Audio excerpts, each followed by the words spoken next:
More than once. Hello, everybody.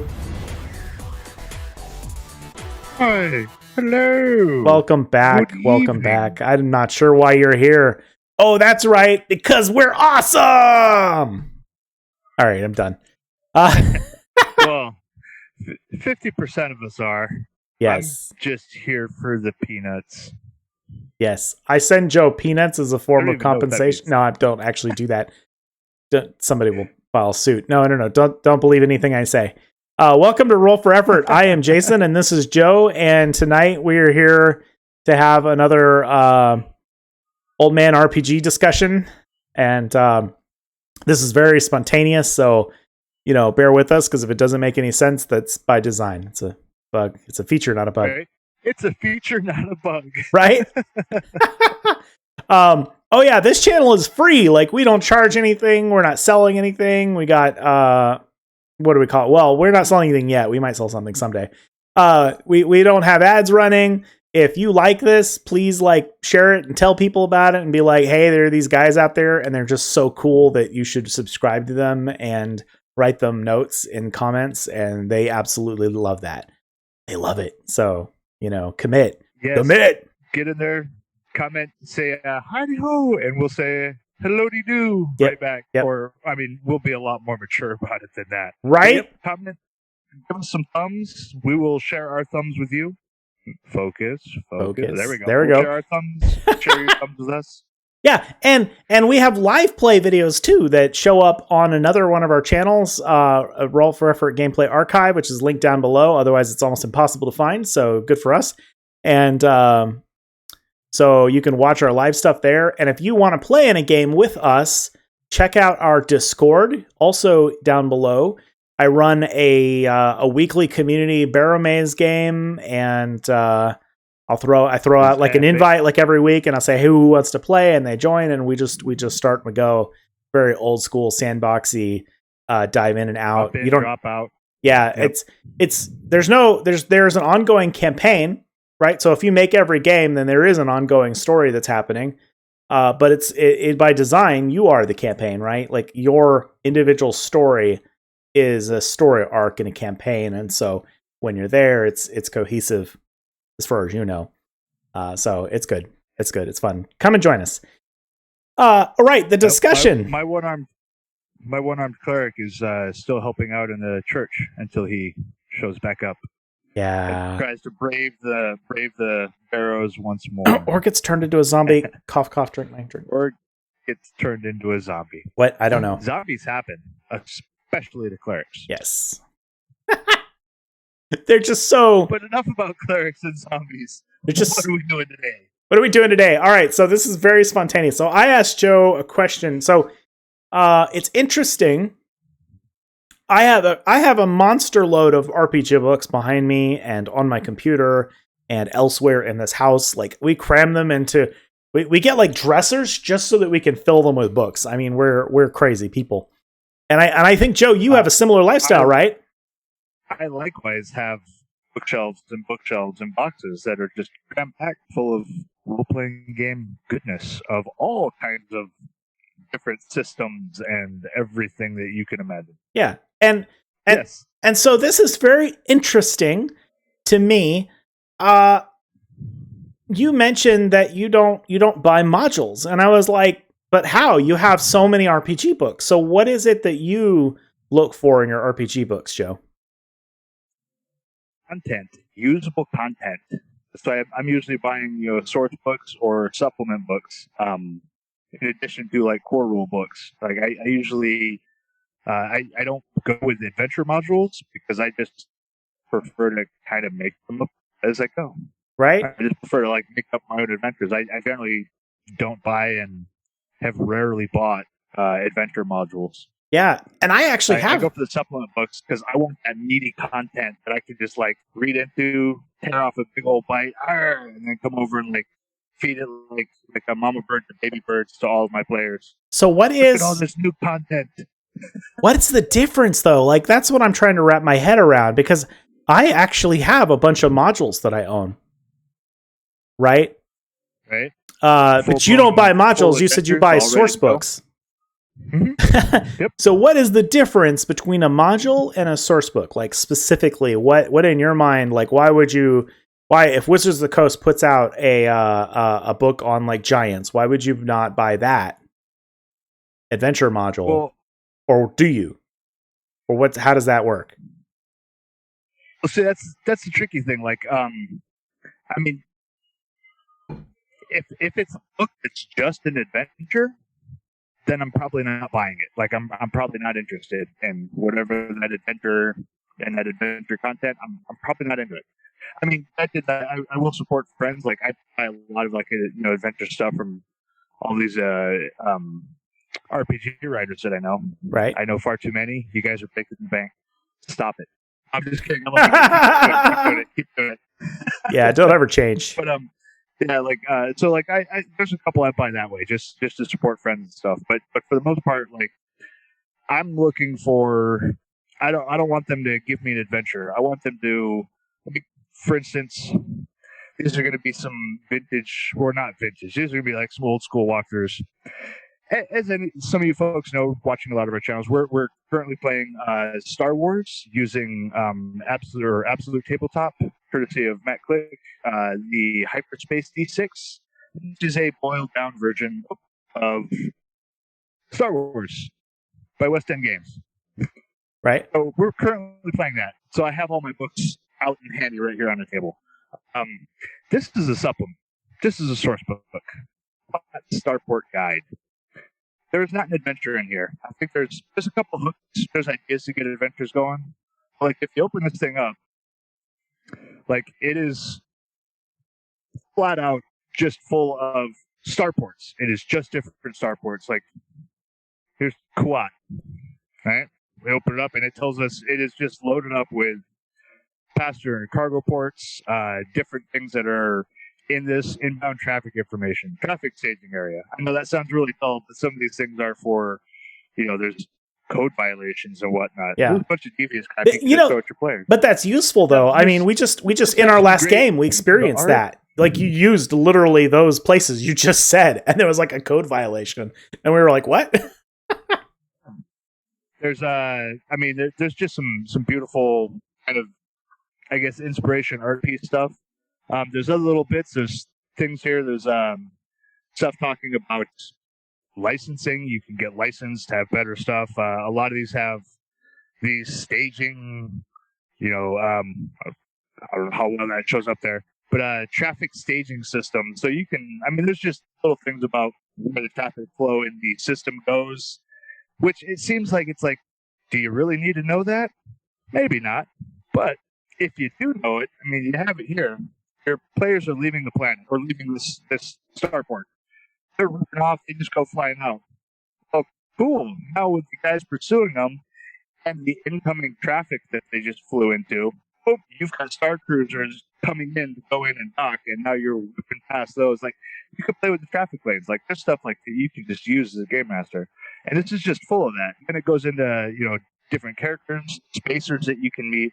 It has a couple of these little like pop-out boxes, adventure ideas, and those are scattered throughout. And it is, but other than that, it's basically just game information about the place, or about all these different spots. It's packed with game stats that you can use, taking to the table. I'm probably mucking this all up. Yeah, but and then it just goes into the next one. Is it Freeport? I'm curious. It's just packed full. Is it readable? Like. And what I mean by that is because there's a difference between reading what is clearly a reference book, as in like this is like a textbook. It's a reference book. Like you're supposed to think like, oh, I want to look at that. Let me go look at the index and then jump to it and read like just that small section.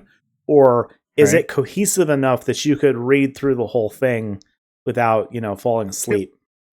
Yep. This was actually designed with that in mind to I guess be a little bit more fun to read. It's Platt's Starport Guide. So the opening thing is a word from Platt O'Keefe. Yeah. It's her Starport Guide. Yeah. And the art, there's pictures of her throughout Platt O'Keefe. It starts out a word from Platt O'Keefe, and the very first sentence, when I first took to the stars, I was pretty naive. So it's kind of presented like literally as if this in-game character is presenting this stuff. Yeah. Or a game supply or game stats and things. I like that. Like, I mean, we've got her ship here. We've got all her character stats. We've got game master information about how the starports are broken down. Yeah. That's good. So you can actually read through those like walls of text cohesively then when you're going through it. Yeah. Yeah. And other beautiful things. Repair costs. Average repair costs based on starports. Like, so there's just little useful stuff. Some of it expounds on what's in the core book. A lot of it is just all new stuff that's not included. And like I said, like it's not a, like a book, here you go just to run an adventure. It's, here is a book that will supply you through umpteenth adventures down the road, plus a lot of repeat visits, because it's just content. Right. And on top of that, sure, there's only a limited number of things in here, but all the stuff in here fuels all that juice. It helps brew that next soup or that next, concoction, everything boiling together to jump into something new, create something on the fly using all the stuff that's here. That's I guess, I think I went off on a tangent there. Yeah. No, that's fine.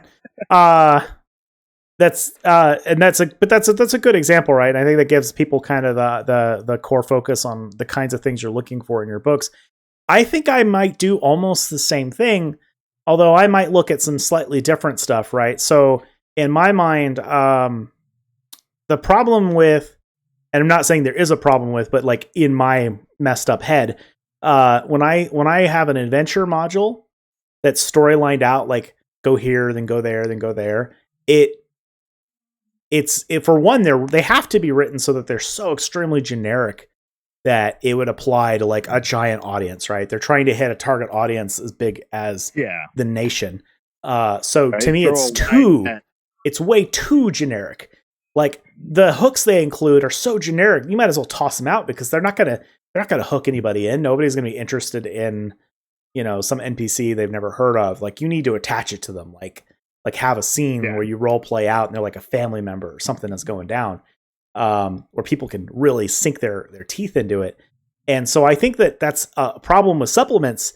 And so like the kinds of books that I really love and look for are like Barrowmaze, for example, which I regard as a setting, not a campaign book or an adventure module, because it doesn't tell you jack about where you should go. It's just a numbered list of places with things in them.